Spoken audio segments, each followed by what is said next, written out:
Shalom, shalom, and welcome back to Scripture and Prophecy. I'm Sean, your host, and the website is www.scriptureandprophecy.com. Today is Tuesday, November 7th, 2017, and we're doing our Torah reading today. And we're ready for chapter 27 in the book of Bereshit, Genesis. And, we kind of left off with, the birth of Jacob and Esau, and then you have Esau coming in and wanting a bowl of soup and selling his birthright to his brother Jacob for a bowl of lentils. And now we're at chapter 27, where Isaac is about to pass. He's gotten very old. His eyes have dimmed, meaning he can't see, at least not very well, and he's going to be giving out the blessing, which is rightfully the firstborns. But then we have Jacob and his mother, Rebekah, coming up with this scheme to trick Isaac into blessing Jacob instead. So here we have some serious family dysfunction going on, but at the same time, we have to remember that God is in control, and that it is His will that Esau would inevitably serve Jacob, and that Jacob would be the line that the Jewish, or not the Jewish, but the Hebrew people continue down through. And so while we have family dysfunction and poor decisions and deception, even amongst all of that, God's will is still being done. And we must remember that even though Jacob pulls this scheme here, that it was Esau who sold his birthright for a bowl of soup and despised his birthright and hated it, the scriptures say. So it's all, like I said, it's all in God's hand. And so that's what we're reading today. I'm going to read from the Art Scroll English Hebrew Parallel Tanakh today. And so let's begin. Chapter 27. Verse 1. And it came to pass, when Isaac had become old, and his eyes dimmed from seeing, that he summoned Esau his older son, and said to him, My son. And he said to him, Here I am. And he said, See now, I have aged.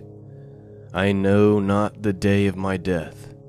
Now sharpen, if you please, your gear, your sword and your bow, and go out to the field and hunt game for me. Then make me delicacies such as I love, and bring it to me, and I will eat, so that my soul may bless you before I die. Now Rebekah was listening as Isaac spoke to Esau his son. And Esau went to the field to hunt game to bring.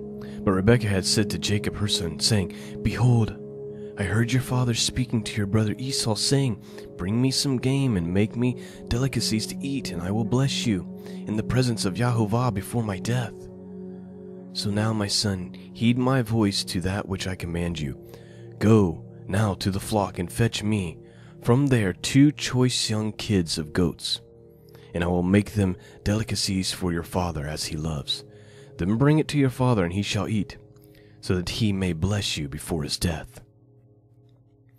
So here we have Rebekah overhearing Isaac. And you have to remember, the scriptures say that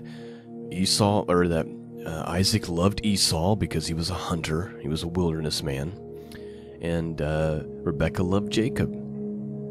And so, for whatever reason, Rebekah wants the blessing to go to Jacob, her favorite. Esau wants to give it to his firstborn, and he's asking for him to go out and hunt.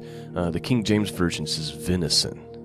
And so when I think of venison, I think of like deer. So Rebekah's telling Jacob, here's what's going to happen. Go get 2 choice kids, a couple of goats, and we're going to try to make this delicacy that your father likes, and we're going to trick him into blessing you instead of Esau. Verse 11. Jacob replied to Rebekah his mother, But my brother Esau is a hairy man, and I am smooth-skinned man. Perhaps my father will feel me, and I shall be as a mocker in his eyes. I will thus bring upon myself a curse rather than blessing. But his mother said to him, "Your curse be on me, my son. Only heed my voice and go fetch them for me." So he went, and he fetched, and he brought to his mother, and his mother made delicacies, as his father loved. Rebekah then took her older son Esau's clean garments, which were with her in the house, and clothed Jacob, her young son. And when the skins of goat kids, she covered his arms and his smooth-skinned neck. She placed the delicacies and the bread which she had made into the hand of her son Jacob. Verse 18. And he came to his father and said, "Father." He said, "Here I am. Who are you, my son?" And Jacob said to his father, "It is I, Esau, your firstborn. I have done as you have told me. Rise up, please, sit and eat of my game, that your soul may bless me." Isaac said to his son, "How is it that you were so quick to find my son?" And he said, "Because Yahovah, your God, arranged it for me." This part I find really troubling about Jacob, because not only is he going along with this scheme, pretending to be his brother Esau, but he even lies to his father, and he lies to his father in the name of Yahovah. Yod-Heh-Vav-Heh, that's what's present there. It's not Hashem, it's not Lord, as what is written in these English renditions. So he literally lies in the name of the Father. And so, I don't know, that just stuck out to me. It's one thing to lie and to deceive. It's another thing to lie and deceive in the name of the Father. But that's what he does. He says, "Because Yahovah, your God, arranged it for me." And Isaac said to Jacob, "Come close, if you please, so I can feel you, my son. Are you indeed my son Esau or not?" So we have Isaac. He's not sure about this, because it sounds to him, he's been around the block. He raised these two boys. He knows what Jacob's voice sounds like. But he may be thinking, maybe he's thinking, I'm getting old. Maybe I'm getting senile. I don't know. Verse 22. So Jacob drew close to Isaac his father, who felt him and said, "The voice is Jacob's voice, but the hands are Esau's hands." But he did not recognize him, because his hands were hairy like the hands of Esau his brother. So he blessed him. He said, "You are indeed my son Esau." And he said, "I am." He said, "Serve me, and let me eat of my son's game, that my soul may bless you." So he served him, and he ate. And he brought him wine, and he drank. Then his father Isaac said to him, "Come close, if you please, and kiss me, my son." So he drew close and kissed him. He smelled the fragrance of his garments and blessed him and said, "See, the fragrance of my son is like the fragrance of the field which Yahovah had blessed. And may God give you the dew of the heavens, and of the fatness of the earth, and the abundant grain and wine. Peoples will serve you, and regimes will prostrate themselves to you. Be a lord to your kinsmen, and your mother's son will prostrate themselves to you. Cursed be they who curse you, and blessed be they who bless you." And it was when Isaac had finished blessing Jacob, and Jacob had scarcely left from the presence of Isaac his father, that Esau his brother came back from his hunt. He too made delicacies and brought them to his father. He said to his father, "Let my father rise and eat of his son's game, so your soul will bless me." Isaac his father said to him, "Who are you?" He said, "I am your firstborn Esau." Then Isaac trembled in very great perplexity, and he said, Where is the one who hunted game? Brought it to me. I partook of all when you had not yet come, and I blessed him. Indeed, he shall remain blessed." Let's stop there for a second. I want to point something out to you guys. The blessing is real. It's not just words. It's not just something somebody's saying. It can't be undone or done again. It is what it is, and it means something. And I say this on the podcast often, or at least I have often over the years. What you say over your kids matters. It does, folks. If you're pronouncing cursing over your kids, they'll be cursed. Believe it. But if you're putting your hand on your kid and you're pronouncing good things over them and blessings over them in the name of Yahovah, those things are going to come. They will be blessed. And it can't be reversed, as we're going to see here. Esau's going to cry out to his father, hey, bless me, bless me. And as Isaac just said here, hey, I blessed him. Indeed, he shall remain blessed. In other words, it can't be undone. What is done is done. This is very, very serious, and it always went to the firstborn son. That's typically how it was. Although we see a lot of reversal. We'll see it again with Joseph's kids, when Jacob blesses his grandsons. And we kind of see Joseph being Jacob's favorite, even though he's not the firstborn son. You know, we kind of see these family troubles, if you will, which should bring us comfort, right? When we think, man, our household, we're not all that great. We're, when it comes to walking this family thing out. But when you look here, you see these same issues taking place. So I just wanted to point out that this blessing is for real. It matters, and what you speak over your kids, I mean, you're prophesying over your kids whether you know it or not. And so anyway, I wanted to share that with you. All right. Verse 34.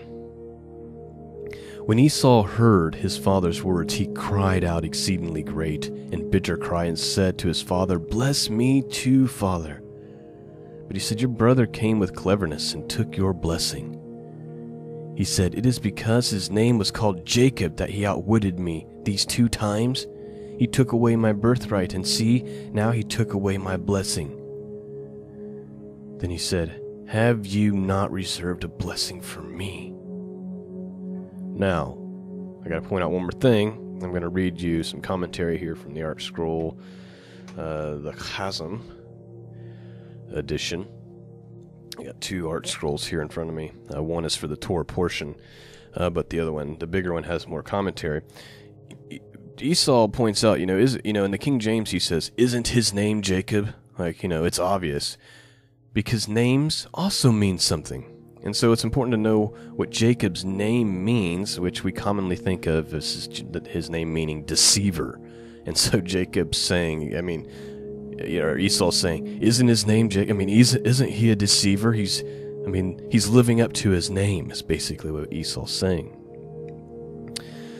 Let's see here. I've got it pulled up for us. It says, Jacob, that he outwitted me. Esau made a play on words. Jacob's name came from the word Akov, which means heel, because he was holding on to Esau's heel when they were born. But the word can also be rendered outwit or deceit. Thus Esau was asking rhetorically, was it Jacob prophetically given name that allowed him to outwit me when he took the birthright, and again now when he stole my blessing? Esau had the audacity to assert to his father's face that Jacob had taken his birthright, when in reality Esau himself sold it under an oath of flagrantly despised it, as the Torah attests.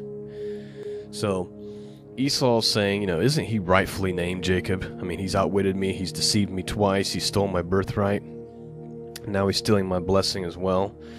And of course we know that, like the commentator points out, technically Esau hated and despised his own birthright and sold it to his brother for a bowl of soup, as we had mentioned before. So anyway, Esau's making that point, and he's saying, have you not reserved a blessing for me? Verse 37. Isaac answered and he said to Esau, behold, a lord have I made him over you, and all his kin have I given him as servants. With grain and wine have I supported him, and for you, well, what can I do, my son? And Esau said to his father, have you but one blessing, father? Bless me too, father. And Esau raised his voice and wept. So Isaac his father answered and said, behold, of the fatness of the earth shall be your dwelling, and of the dew of the heavens from above. By your sword you shall live, but your brother shall you serve. Yet it shall be that when you are aggrieved, you may cast off his yoke upon your neck. Now Esau harbored hatred toward Jacob because of the blessing with which his father had blessed him, and Esau thought, may the days of mourning for my father draw near, then I will kill my brother Jacob. When Rebekah was told the words of her older son, she sent and summoned Jacob, her younger son, and said to him, behold, your brother Esau is consoling himself regarding you to kill you. So now, my son, heed my voice, arise, flee to my brother Laban, to Haran, and remain with him a short while until your brother's wrath subsides, until your brother's anger against you subsides, and he forgets what you have done to him. Then will I send and bring you from there. Why should I be bereaved of both of you on the same day?